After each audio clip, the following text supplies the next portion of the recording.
Assalamualaikum warahmatullahi wabarakatuh. Apa kabar? Hari ini kita akan kuliah ya berkaitan dengan evidence based medicine juga. Tema yang akan kita bahas pada hari ini adalah drug related problem. Masalah yang dihadapi pasien berkaitan dengan penggunaan obat. Jadi, kalau pasien menggunakan obat biasa ada beberapa masalah ya, bukan hanya mendapatkan terapi yang baik, bukan hanya dapat mendapatkan fasilitas pelayanan yang baik, tapi ada juga beberapa masalah yang dihadapi oleh pasien tersebut. Nah, beberapa masalah yang berkaitan dengan drug related problem tersebut yaitu pertama, pasien memerlukan obat tetapi indikasinya kurang tepat. Nah, kalau sudah dikatakan indikasinya kurang tepat, berarti kemungkinan besar pasien tersebut tidak sembuh. Karena apa? Karena tidak mendapatkan terapi yang baik. Itu dia yang pertama. Yang kedua, pasien memerlukan terapi obat tetapi mendapatkan obat yang indikasinya tidak ada.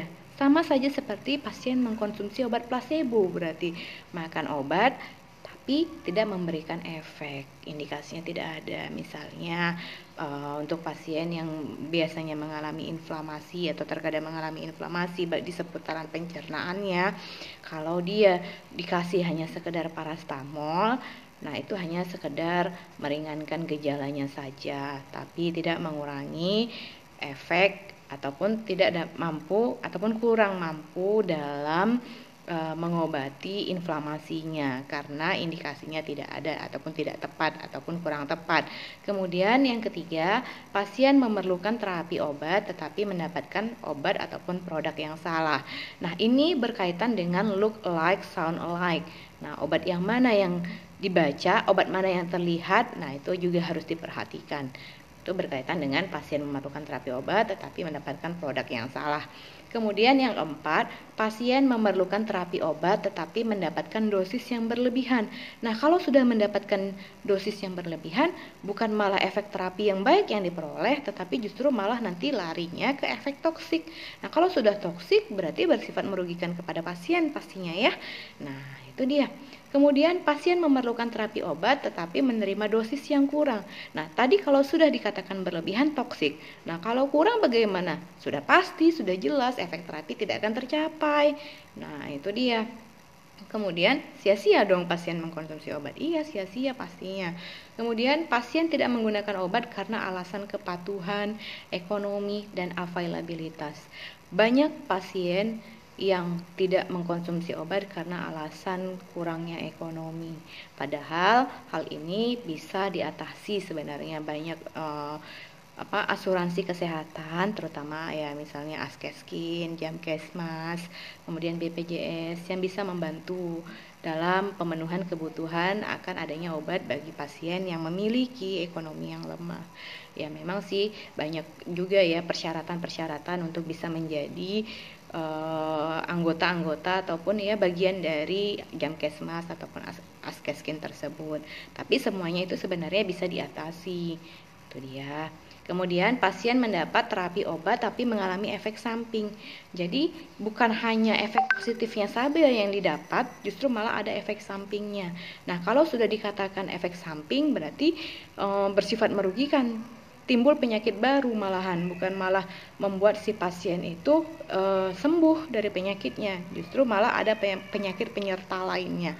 Nah, ini bisa mengakibatkan kerugian bagi pasien. Kemudian pasien mendapat obat tetapi kemungkinan adanya interaksi. Nah, interaksi ini bisa disebabkan oleh misalnya interaksi obat dengan obat. Biasanya kebanyakan mendapatkan obat dari rumah sakit misalnya. Nah, interaksi itu ada yang bersifat menguntungkan, ada yang bersifat merugikan. Nah, itu dia. Kalau dikatakan menguntungkan berarti ada plusnya bagi si pasien. Nah, tapi kalau sudah bersifat merugikan, efeknya bahkan terkadang bisa menyebabkan kematian. Nah, itu akibat adanya polifarmasi tadi. Kemudian selain adanya interaksi obat dengan obat, kemudian ada interaksi obat dengan hasil laboratorium. Nah, kalau dikatakan interaksi obat dengan hasil laboratorium biasanya bersifat ada yang menguntungkan, ada juga yang bersifat merugikan kalau dengan hasil laboratorium. Bisa saja anggapan kita kalau misalnya ingin melakukan pemeriksaan laboratorium, dia mengkonsumsi suatu obat, misalnya obat gula darah, misalnya kan. Kemudian hasil yang diperoleh rupanya turun. Karena apa? Karena dia sudah makan obat, atau efek samping lain, kolesterol. Sebelumnya dia makan jeruk. Nah, itu ya bisa berkaitan dengan hasil laboratorium. Bisa saja selama ini kolesterolnya tinggi karena sudah mengkonsumsi sesuatu, maka hasilnya jadi rendah. Nah, itu disarankan sebaiknya ya kalau ingin melakukan pemeriksaan laboratorium ya tidak mengkonsumsi apapun minimal 2 jam. Nah, itu dia. Kemudian adanya interaksi obat dengan makanan. Nah, contoh sederhananya berkaitan dengan interaksi obat dengan makanan, misalnya makan obat atau makan antibiotik dengan minum susu. Nah, ini kalau dikatakan interaksi obat dengan makanan ataupun minuman, ya pasti menghambat pada proses penyerapannya, mengganggu pastinya. Nah, itu dia. Kemudian ada selain obat dengan hasil laboratorium, obat dengan makanan, ada juga obat dengan obat tradisional. Jadi sebenarnya tidak disarankan, biasanya masyarakat ya, terutama orang awam itu, dia selain mengkonsumsi obat kimia sintetis, dia juga beberapa orang ataupun saudaranya menyarankan untuk mengkonsumsi obat tradisional. Sebenarnya ini tidak disarankan karena apa?